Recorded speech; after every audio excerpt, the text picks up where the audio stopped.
Hello and welcome to Riverland Women, the podcast which celebrates the amazing achievements and inspiring stories of women across South Australia's Riverland. I'm your host, Kerry Lush from the podcast station. Join me each fortnight as we meet some of the extraordinary women who call this region home. This is Riverland Women.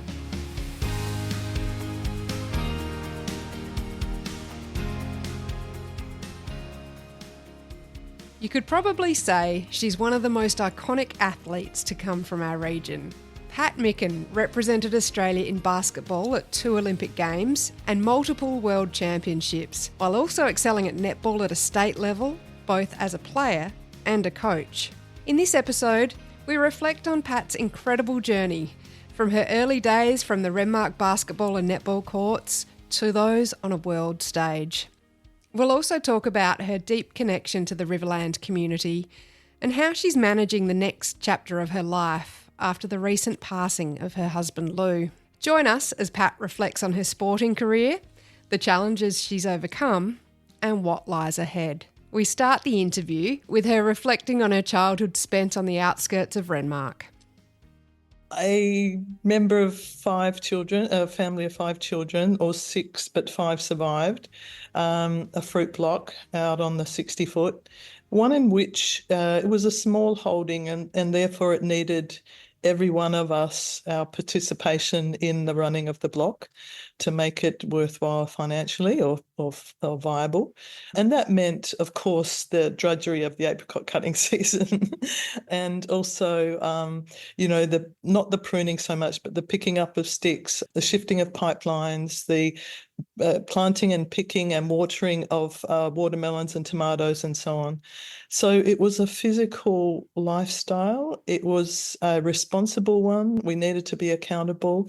But also there was a lot of neighbourly sort of community. We had lots of cousins within, say, I guess 400 metres. There were probably 4 families and close neighbours as well.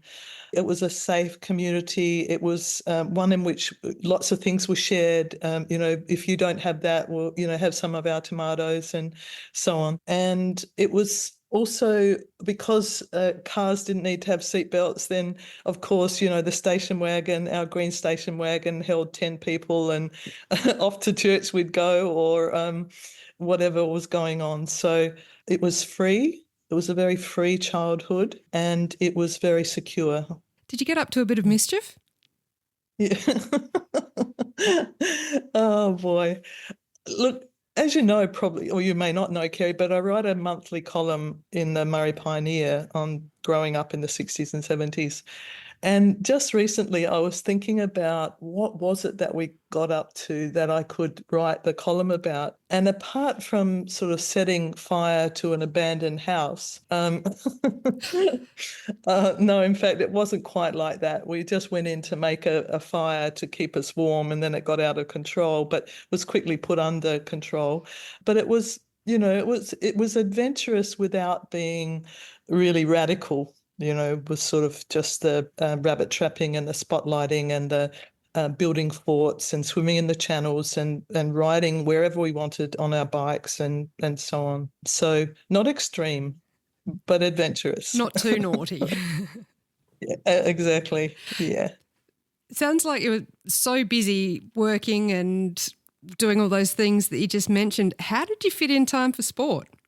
Well, like everyone knows, sport is part of the way of life. I felt like school, church and sport are sort of the pillars of our lives back then. And so all of our family played as many sports as possible, the boys football and cricket and basketball, and the girls, my sister hockey, and my other sister played netball and basketball. We played together, table tennis, little athletics, just whatever was going. It's just part of, and really an extension, I think, of the physicalness of the lifestyle that we had on the block, but also mum and dad, or dad in particular.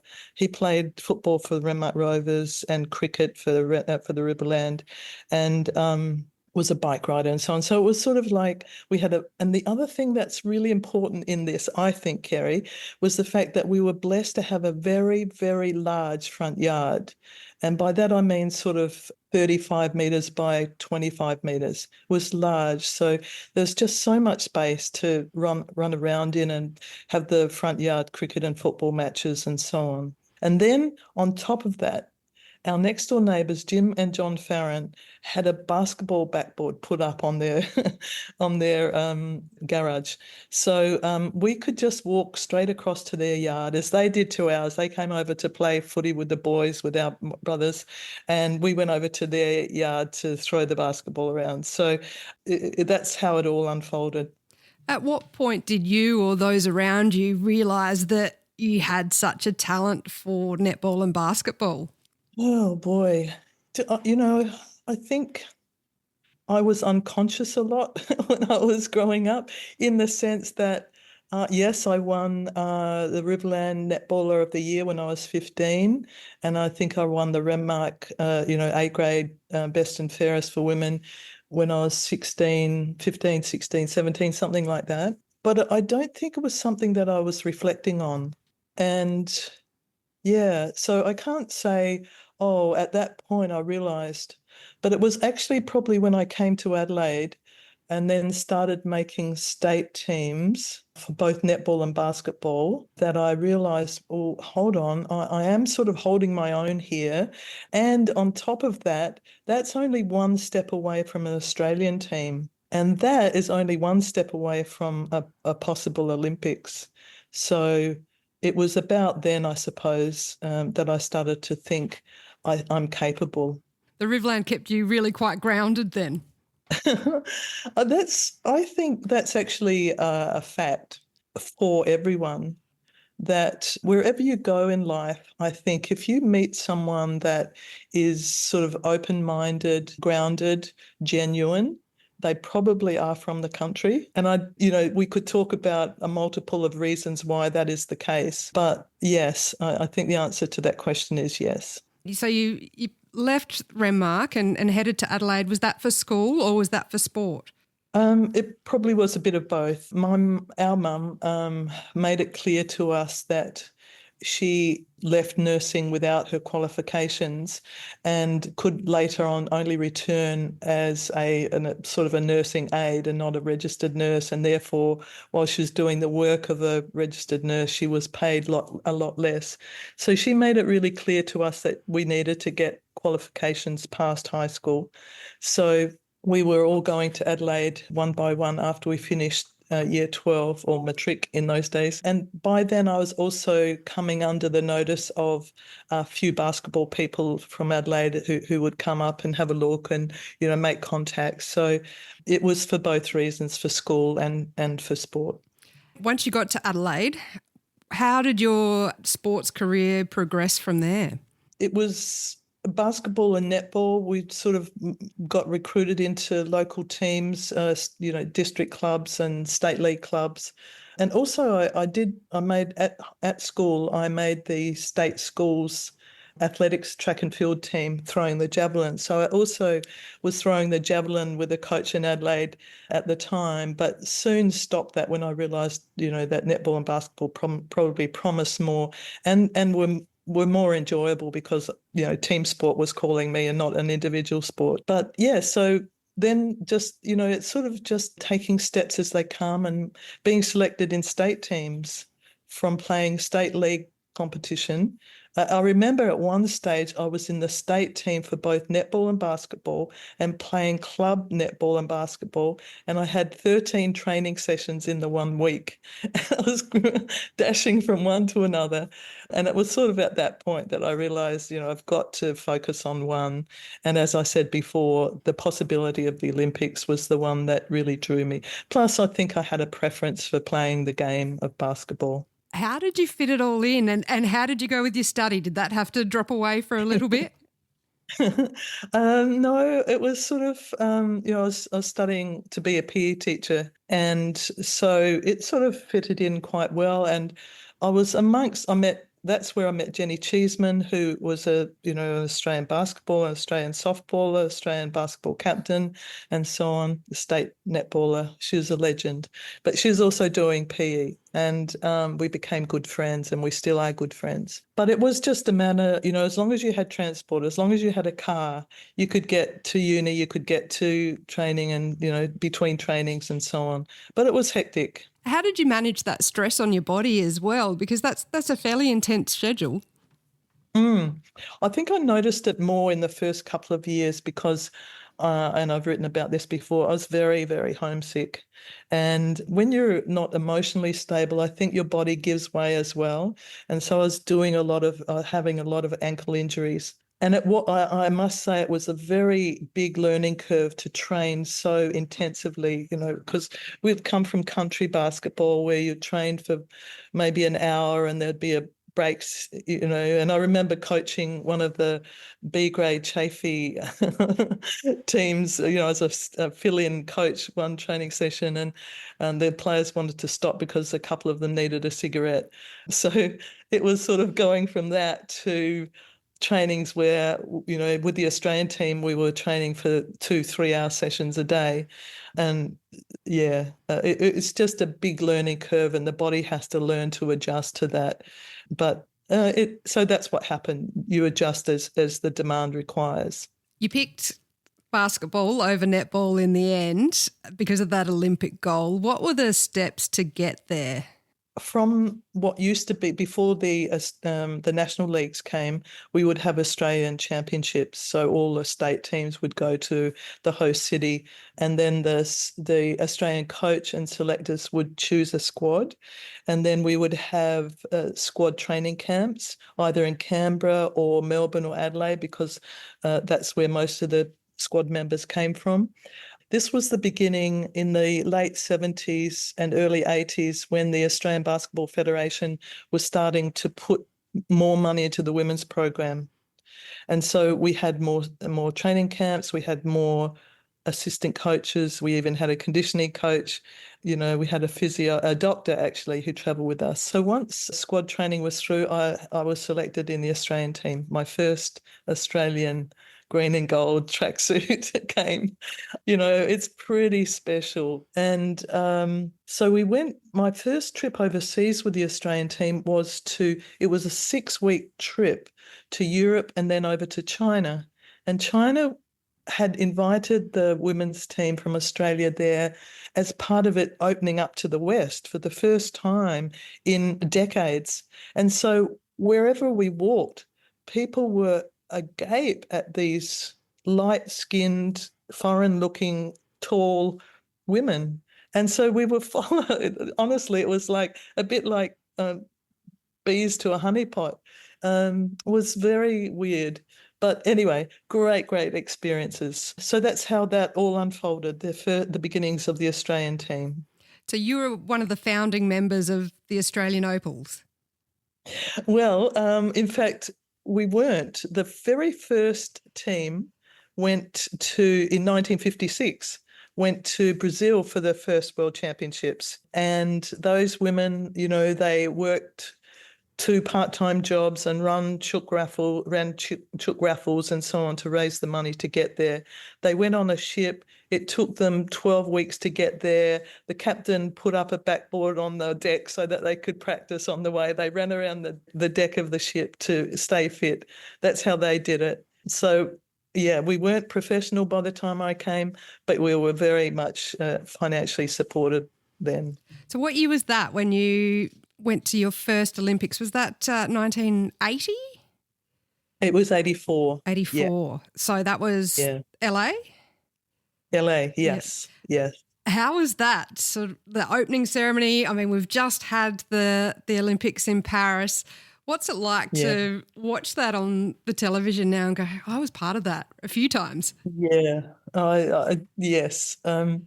It's not a memory, of course, that you allow to come to the front of your mind this many decades along. We don't do that in our lives. We don't go back to that. But certainly I revisited everything about the opening ceremony watching the Paris one. And every Olympics before this, the same thing happens. You relive the extraordinary experience, the emotions of walking into that stadium. In LA, we were outside is it the Coliseum?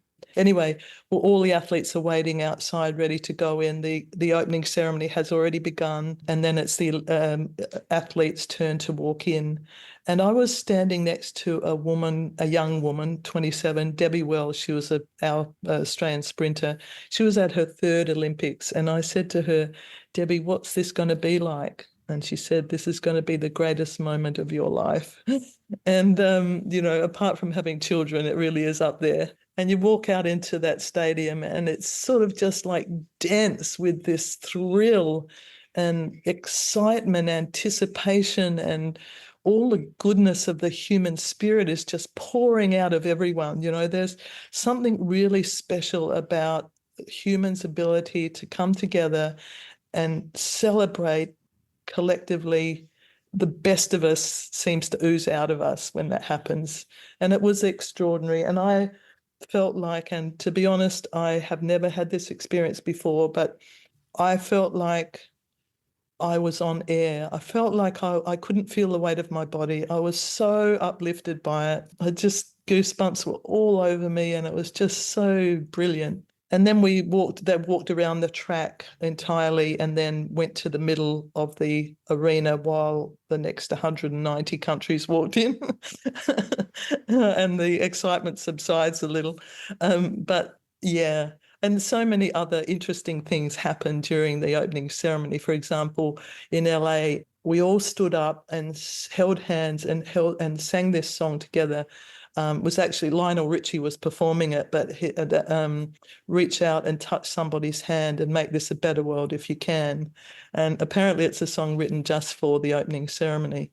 But just things like, really special and uplifting things like that happened during that time. Does that take you back when you hear that song now? It does, yes. Yes, it does.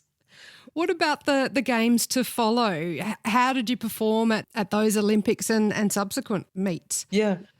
So, as I said before, the Basketball Federation were just starting to invest money in the women's program.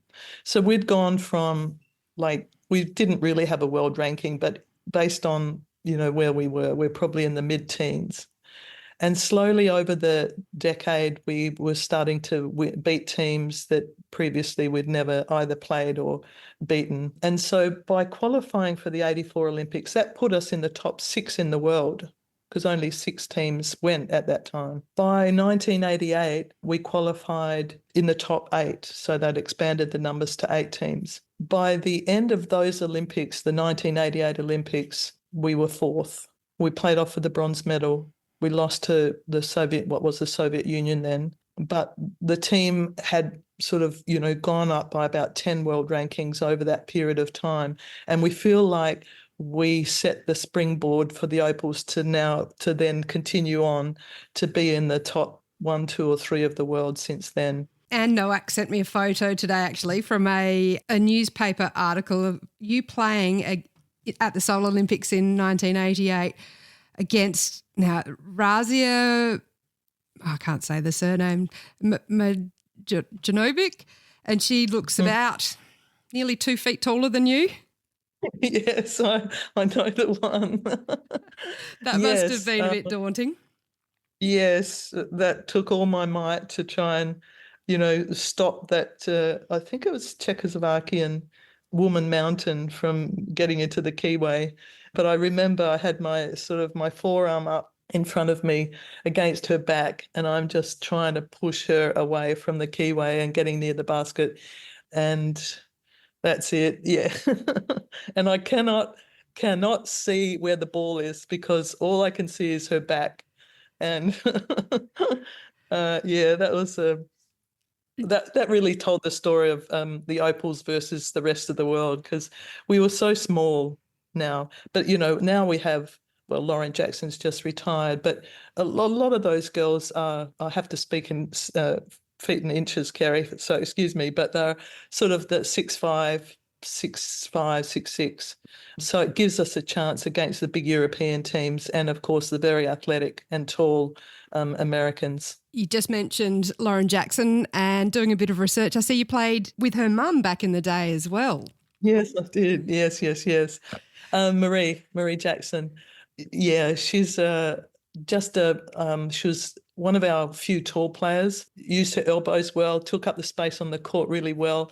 Such a competitor, and I can see the lineage through to Lauren, just relentless. And Lauren, being at her fifth Olympics in Paris, I was very fortunate to be having communication with both Sandy Brondello, the Opals coach, and people from within the Opals contingent. And Lauren, certainly, if she wasn't spending any time on the court, she was having a very strong influence, in the change rooms. Such a mentor. And letting them know when their performance wasn't good enough. Yeah, she's incredible. What are your thoughts on the Opals these days and their recent performance at the Games? Well, they ended up with a bronze, didn't they? They did. They beat Belgium for the bronze. I absolutely love them. Absolutely. They're very precious to me. I'm no different to any of the other past Opals. We just feel something because we know that they are completely committed when they come together, although they might be playing in Europe and the United States and have very few, opportunities to come together. They take their playing for the Opals to their heart. It means the world to them. And I know they do a lot of work. Fortunately, they can still connect online. So they do a lot of culture building when they're all over the world. They can still build that culture by spending time together and doing certain, exercises that where they're sharing themselves with each other and building that togetherness. There must be so many differences compared to back in the 80s when you were playing, probably what they get paid, their uniforms, their sponsorship deals. It must just be a completely different scenario these days. Very much so. Very few people were, in fact, no one was travelling outside of Australia to play either in Europe or the WNBA wasn't even going then in the US. So, yes, opportunities for the very best players of Australia are probably earning, or Lauren would have been earning over $1 million, but she was playing for an oligarch in Russia in his team. So, so the best players are earning, in the close to $1 million these days. But they deserve it. They have to do that. They have to play back-to-back seasons. So basically finish in Europe and then they've got about 6 weeks and then their season in the WNBA starts. I just don't know how they do it. It's extraordinary. And then throw in the Australian commitments between there. Were you paid back in the day? Look, that's a really funny question, Kerry. It's a very timely question because here's a good example. Jenny Cheeseman and I decided to take a year off and we were backpacking around Europe and America and so on. But we first went over to play basketball in England. We were going to play for a club called Southgate. And anyway, and they were going to help us find jobs and they were going to pay for us to play. But when we got over to England, Southgate had already signed 2 other foreign players. So they had 4, even though you're only supposed to have 2.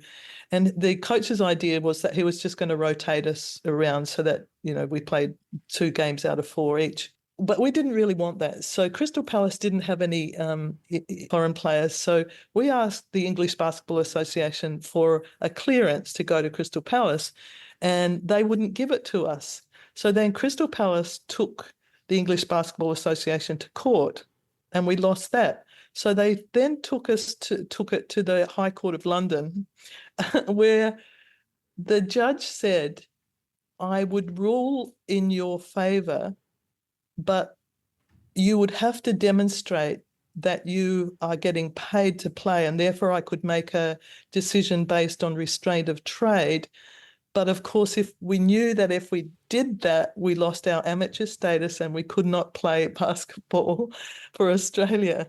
So that's the story of that time, the early 80s. The amateur status was still there. Payments were paid under the table. Yes, I was paid, but we couldn't and it paid my rent, I think, at the time, but you could never show or reveal that to anyone. Right. When did it all become professional then, and that you could actually get paid? Yeah, I think it was, I actually don't remember, but it might have been by the time I was retiring, probably the late 80s, I guess. Yeah, I think that's probably right. That's when they started letting the American men's team play, the professional players come in and play in the Olympics. So it was sort of just washing out by then. What was it that made you realise it was time to hang up the basketball boots? Yeah, that's a good question. I think it was I don't know if it was my mind or my body, but probably both. It just didn't appeal to me to run up and down a basketball court anymore. My ankles also, one needed to be reconstructed. And yeah, I was well and truly ready.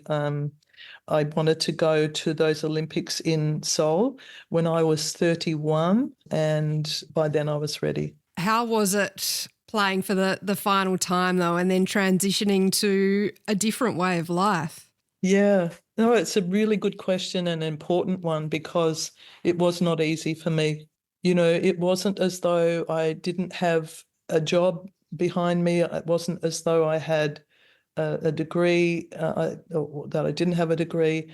I had good education, a good job possibilities, good family support, in a relationship, but I still fell into a huge hole.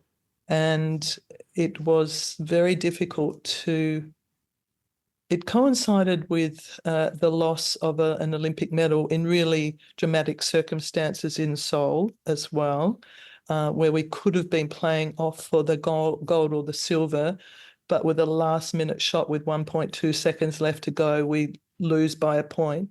So we get relegated to the bronze game, which we lose to the Soviets.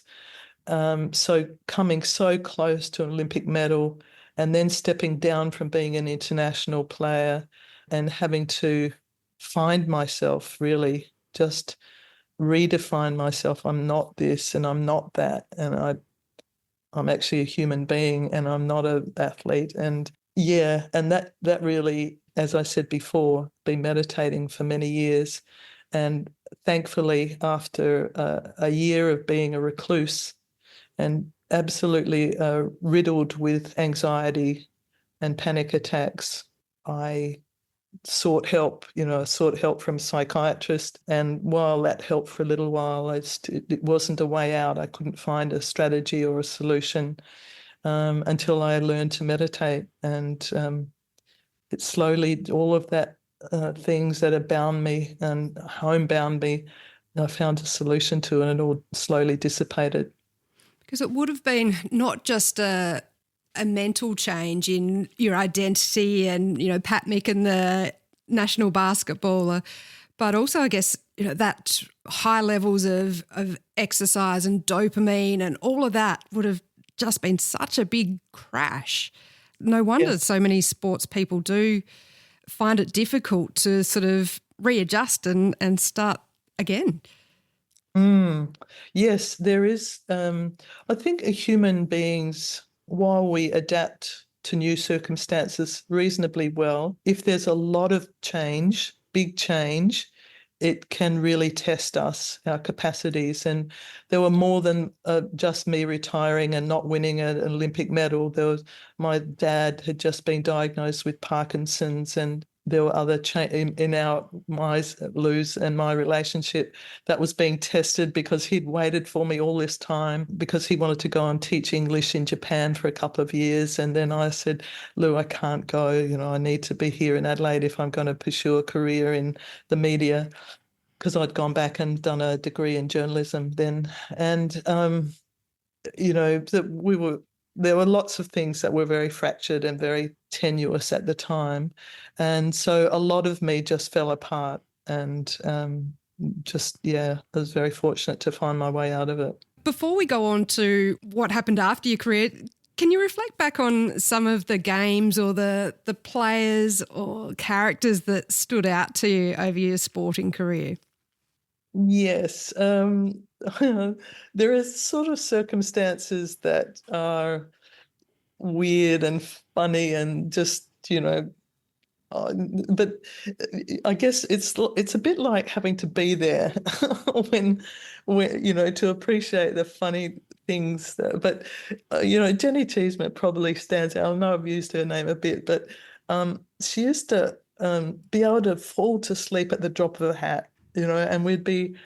And sometimes we'd be on long bus rides and sometimes we'd be on long plane flights and so on. But one time we were in China and we had a day off and we were going to the Forbidden City, I think, and it required everyone to be very well dressed. You couldn't have limbs exposed. Women couldn't have, you had to dress respectfully. And so I think it was pretty warm and we all sort of had clothes to put on, which we did while the bus was pulling in. And then we got out and Jenny's sort of clambered out. She's woken up and clambered out and was sort of undressing and dressing while the bus moved away.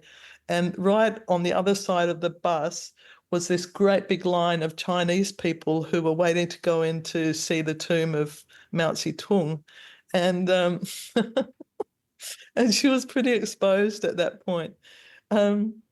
Just, yeah, funny things and we'd set people up. One time I was so sick of this person. I'd hop in a lift and we'd go up to the 11th floor, whatever, and this teammate thought it was hilarious to press every single button on the way up. So one time I got all of these rolls of ankle tape and I completely rolled her up in ankle tape from head to toe. Then I lifted her or dragged her down the corridor to the lift, put her in the lift. She's had to lie down and then I pressed the ground floor button and sent her down to the ground floor, lying in the lift, absolutely wrapped up in bandages. But she deserved it. So yeah. And another time we were in Brazil and we'd come in from training and it was just steaming hot. And we got in this tiny little lift and 12 of us got in. We've got the ball bag, which has got 6 balls in, and that can't really fit in. So we've put that above our heads. And then one small Brazilian hotel maid, got in the lift with us, and that seemed to be enough for the lift to go up halfway up the floor and stop. And there we are, in this lift. We're all jammed up and can't breathe properly, and now we're stuck in this lift. And that's when a few of us discovered that we've got claustrophobia. But yeah, just lots and lots of different experiences that those countries throw up. What about back in your Riverland days? Are there any games or players that really stand out from your time playing back here? Definitely the Starks sisters. So Marg Howie was Margaret Starks, and she and her sister Sue Starks, they were fabulous, strong competitors, those strong-willed women, and athletic to go with it, as Marg took, to the netball court as well. But it was those Chafee versus High Leaps finals at the Renmark out on the outdoor courts, the asphalt courts. And actually that reminds me of a game happened on the number 2 court, which was closest to the road. And it was a 6:00 game and I wasn't playing it, I was watching. But as there were cars parked around, the courts as they did in those days. And still do. And still do, yeah. Well, around the ovals they do. And anyway, this snake, because it's in the middle of summer, this snake comes out of the nearby bushes and goes across the court. And of course, the players just take off screaming in all directions. And the quick-thinking umpire raced after this snake. Its belly must have been frying on the hot asphalt, but raced after the snake and picked it up and was just picked it up by its tail and was flicking it around with its head, trying to hit its head on the asphalt to kill it because he didn't have any, shovels or anything. But he accidentally let it fly as he's whipping it around, and the snake flew through the air towards these young guys who were sitting on their cars with a beer in hand watching the game. They all just flew off in different directions as well. That's such a good country story, that one, isn't it? Country sports story. Definitely. Oh, that would definitely cleared the court. Now, after you finished playing, I've also noticed that you did have a little bit of a football career as well. Yes, that's right. I coached after I stopped playing. I had the great privilege of coaching netball, coaching the Garville Netball Club, which was filled with talent, the talent of the Australian netball captain Michelle Dendecker or Michelle Filkey, Jenny Borlase, an Australian goal shooter, Natalie Avellino, an Australian goal attack, and we had a lot of success with that team. And there was this very intense Garville Contacts rivalry, which would, when we came to finals, would absolutely fill the stadium. So we're at what was called the Powerhouse, 7,500 people watching the game. And we're doing these warm-up drills. And the then Crows coach, Robert Shaw, was watching the game with his wife. She was a netball fan. And she said to him, some of those drills those netballers are doing would be good for your players. And so he listened to his wife. And so I got a call the next week saying, would you like to come down and do some agility work with the Adelaide Football Club players? So basically that's exactly what we did. We took the netball drills, the quick hands, quick feet, quick change of direction, knees bent drills, particularly because those players, they were doing a lot of straight line running at the time. But of course, football requires a lot of, change of direction. So that was a really good experience. And that was in the days of the Jarman brothers and Tony Modra and, Matthew that great Liptak. team. Yeah, all of those crew. Back in the day. Handsome Matthew Liptak. Was that just after your brother Mark had finished playing for the Crows, or was he still at the Crows then? That's a good question. He had transitioned to being an assistant coach at the Crows from playing. They invited him in to be an assistant then. Tell us a little bit more about your netball coaching. You said about Garville and the outstanding talent you had to work with there. What were some of the highlights of that part of your career? Well, it was such a great learning curve for me as a coach. I had been an Olympian and had come now to this position of being a coach of a state league club. In a different sport. I am being in a different sport, but being schooled in how to make a serious commitment to being fit. Those girls were remarkable, and Michelle Dendecker led the way. She was such a winner. I don't like to use that word very much, but she had a over my dead body attitude, and everything was on the line when she played, whether we were playing number 8, like the bottom team or the second team. She was completely prepared to play, so ready. And, she's just, in my opinion, she's the best netballer Australia has ever produced.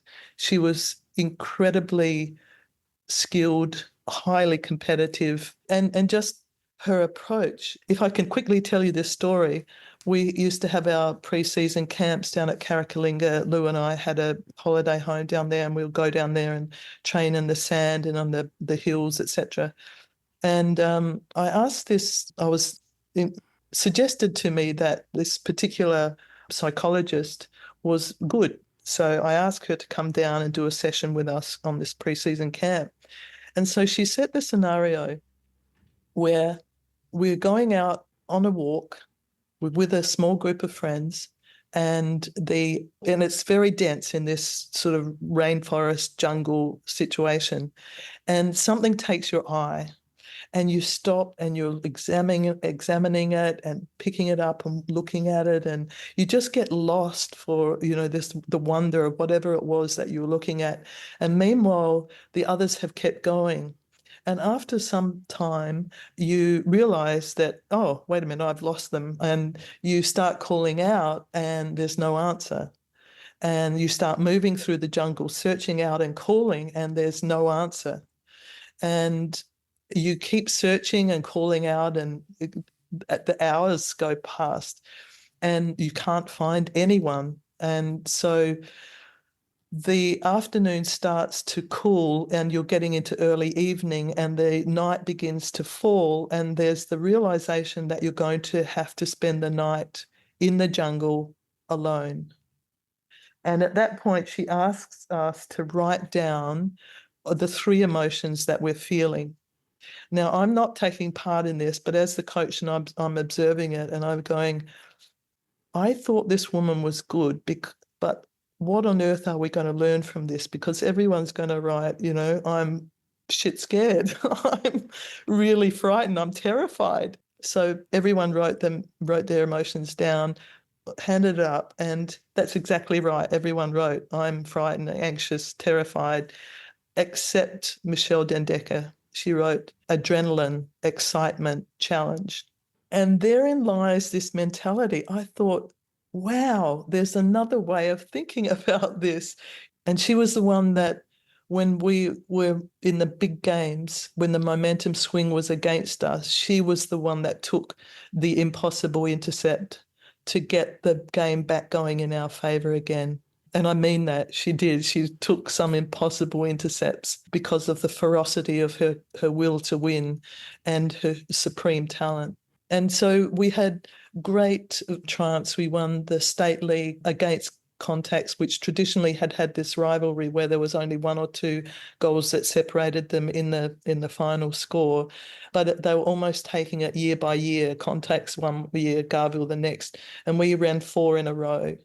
And we also won the Prime Minister's Cup in Canberra, in Sydney, when Paul Keating was Prime Minister.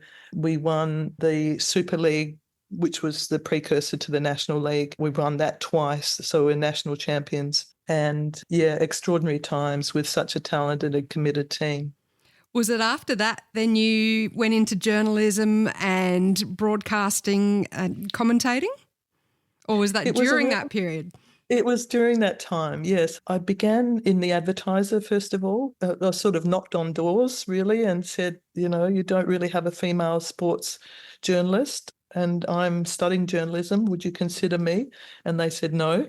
And but then I went back in a few months' time and tried again, and they said, yes, we'll start you writing feature stories. And then it just grew from there. And then from there I went to Channel 7, and then to various ABC, doing some ABC work, and then to the news as well before it went defunct.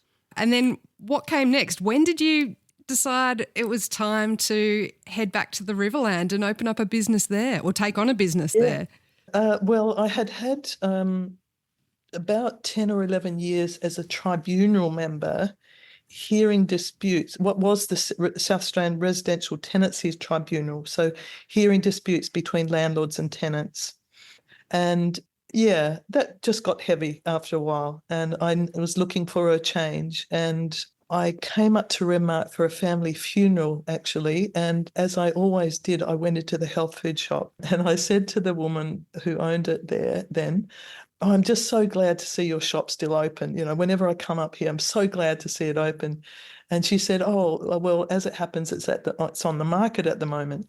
And I didn't think anything more of it, except for a week or two later, I started putting a few dots together and thinking, I wonder, because for me, health and healthy living had always been a primary part of my thinking, using natural herbs and so on, believing in the intelligence of the body to be able to keep itself in balance with support. So a health food shop was nothing that I could never walk past a health food shop.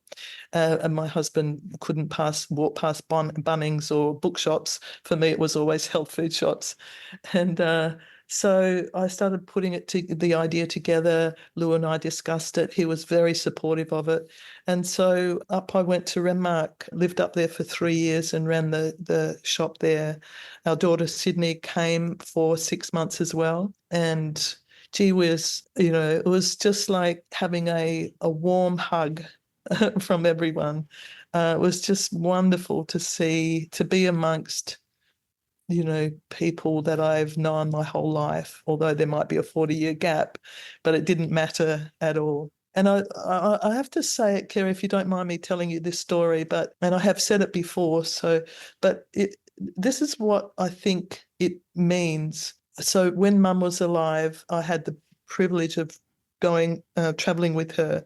And we went to Sydney one year because she'd never been there before. And I asked her where she wanted to go next, and she said back to Renmark.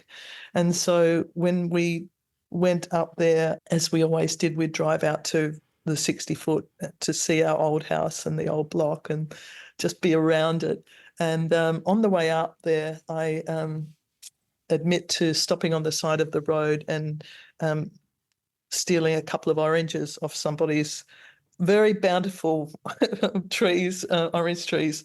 And anyway, so peeling these oranges with my fingernails for the first time, with my fingers in such a long time, and all the juice is dripping down my forearms and so on. And so we enjoy those oranges on the side of the road. And then we drive on to where our house is.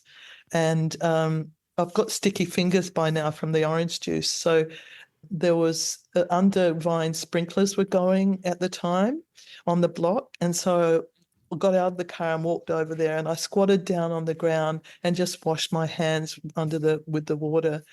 And tears just suddenly streamed down my face, as in a most completely unexpected way.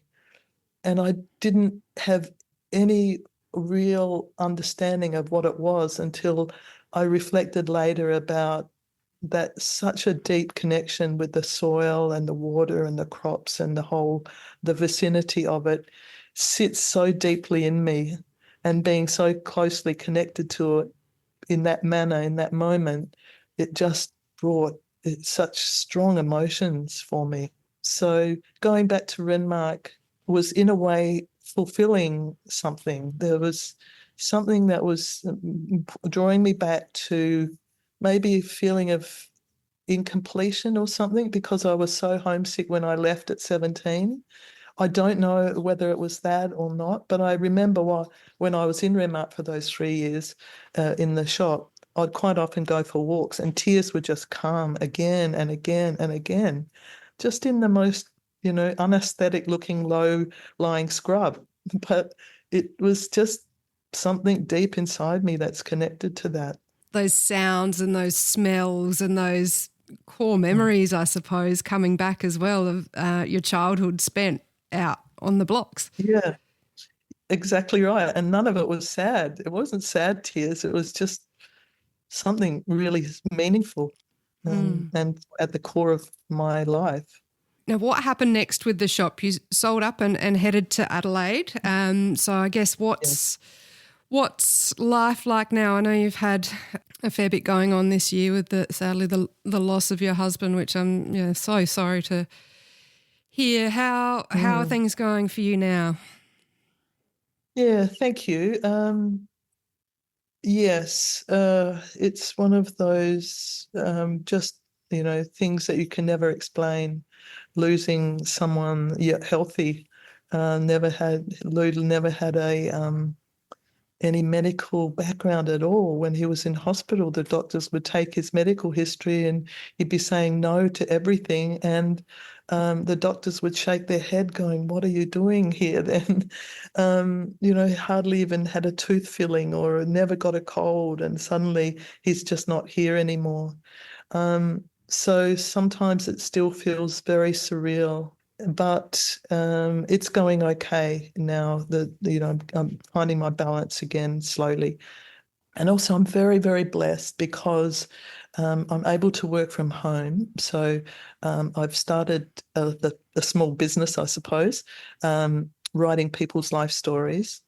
And that's been very rewarding, being able to get inside someone else's life, and write it. And people are doing that for all sorts of reasons, different reasons. Most of them want to just have a recording of their life for their family, for their children and grandchildren. And I'm also doing another project for Sport SA, which is the peak body of sport in South Australia. I've been given the great privilege of writing the history of women's sport in South Australia. So capturing the influential women who through the decades have been outstanding either performers or administrators, as well as telling the story of the development of the sport in South Australia. So all of that I can do from home, which is a real blessing. Yeah, that sounds like, both sound like really interesting projects. Yeah, they are. Well, is this what you're doing, Kerry? Aren't you? Pretty similar. Well, that's right. Yeah, I love what you do. It's I think it's just so important to recognise the achievements of people, but also, a lot of people only see others in the community at face value. So it's really interesting to delve into their story a little bit more and find out a bit about their background and perhaps how they've ended up where they are and why they do what they do. Yeah, absolutely. That's the sort of thing that I'm interested in as well.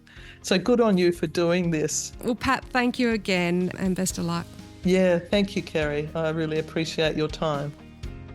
That was Pat Mickan, Olympian, former Riverlander, and much, much more. Thank you for listening to Riverland Women.